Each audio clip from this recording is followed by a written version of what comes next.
You're this huge, famous chef that everybody is talking about. Do you ever Uber Eat or Food Panda? Yes, of course. You do? Last night. Last night?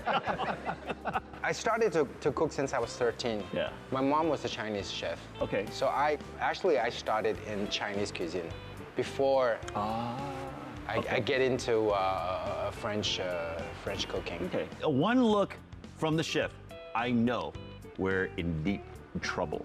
Yeah, I just...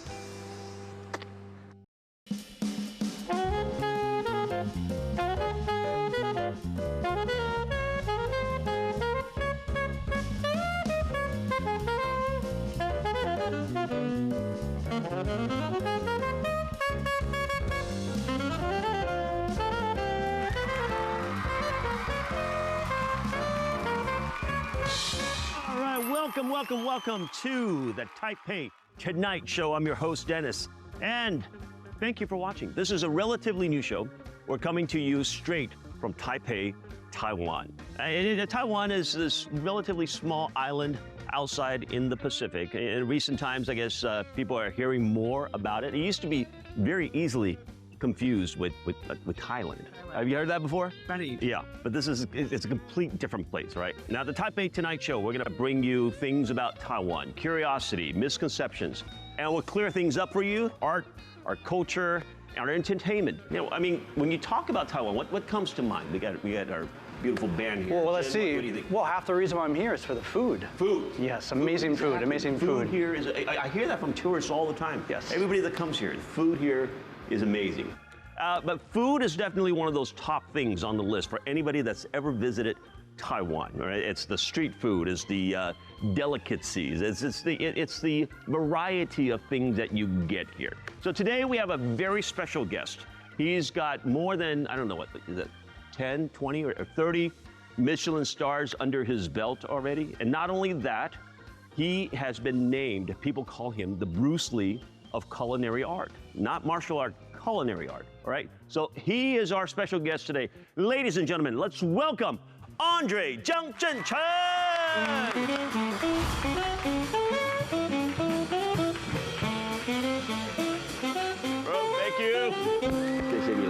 Thank you. Thank you. Welcome. Hello. Thank My you. goodness, it's amazing. Well, thanks for having me. You're here? And what an honor to be the first guest of the show. It's an honor for us to have you here, man. This is amazing. You know, we've known each other for a little while now. Right.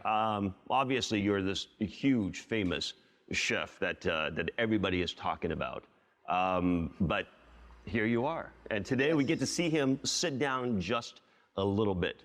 All right. Yeah, it's a bit different setting than, being in the restaurant. So I try to answer as much questions as I can.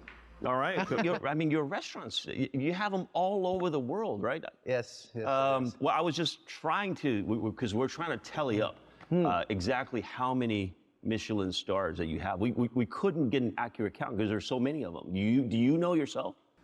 You got to be kidding me. You have to count? 10, 11. How did you do that? I mean, food is something that's, everywhere you go, people eat different things. Right. But how are you able to go anywhere and open a restaurant and it's like a super hit? For me, I think good food tastes the same. It's just the process are different.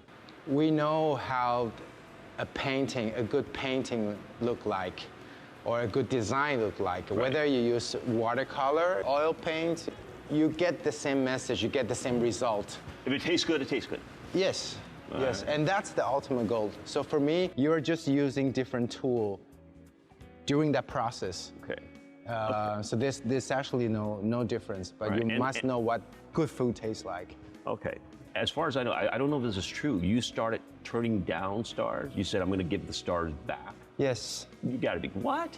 That's my most iconic restaurant Andre in Singapore. What did you say? You said, we have enough.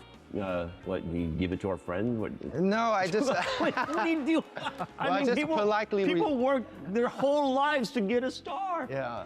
But okay. First of all, for me that is very important, and I think You know, for all of us, if someone gave you a precious gift and one day you realize that you don't need it, are you gonna throw it in the bin or you're gonna return it? I'll take it.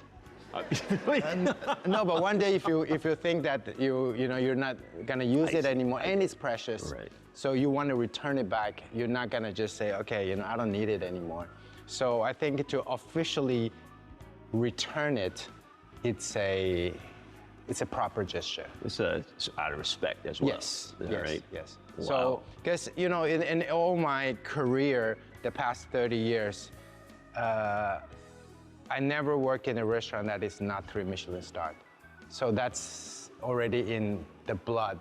So for me, I take the things seriously. Yeah. And so even the moment that I want to return the start, I want to do it properly.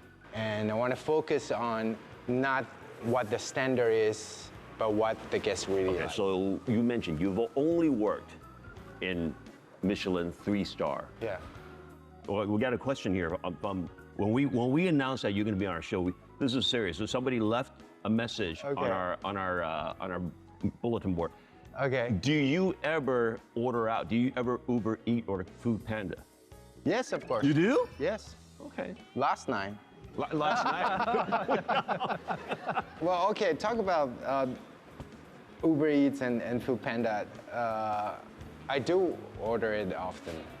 I don't mind order deliveries, but you have to be very selective because some other things that is not suitable for delivering, and some are okay. Okay. So I don't mind, but So it could work.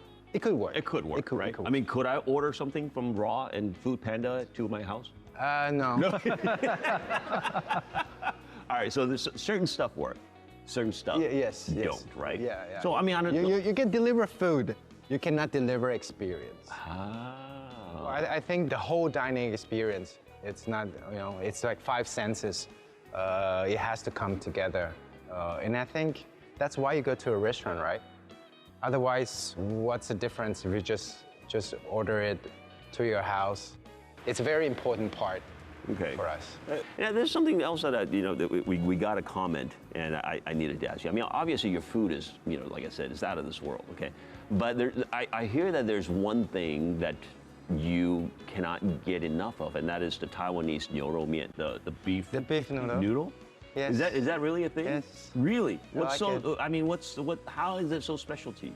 Well, I think if there are 6 of us here, if everyone pick 5 street food, you will have, 3 out of 6. It's going to be on there. It's gonna be on. Why do you think? What makes Taiwan 牛肉面 unique? Well, I think first of all we have our own beef, Yeah. but our beef is slightly different. We use a retired cow, so it has that milky. Retired cow. Yes. Okay. Milk cow. Milk cow. Yeah. Oh, is that a thing? Yes. Okay. All right. So it's a retired cow. You Yes, can't. It's milk not the cow. not the working cows. No. But the ones that are retiring. Yes. Okay. And then so they have that special milky taste. Okay. Yeah, and a second is normally people have beef soup and the noodles, but you don't see them put them together. Yeah. And then I think that's our specialty, and we also have very different way of preparing it. Like we put a tripe, brisket, sometimes tendons, and different part the beef tongue. And so that makes the beef noodle so exciting. I mean, do you make one yourself? Is there a I do. homemade Andre beef noodle? Is there? I do. I do it for my staff in the restaurant. You cook your beef noodle for your Yes. staff. Man, I gotta get down there and amazing. try that. That's amazing. Because most of your food is like I have to say I'm not one of those extremely fancy dudes, right? So yeah, I'm more used to. I mean, because the eating culture is different. Taiwan is very small portions, delicate. You get an abundance of Right. taste, right? Europe obviously is something else.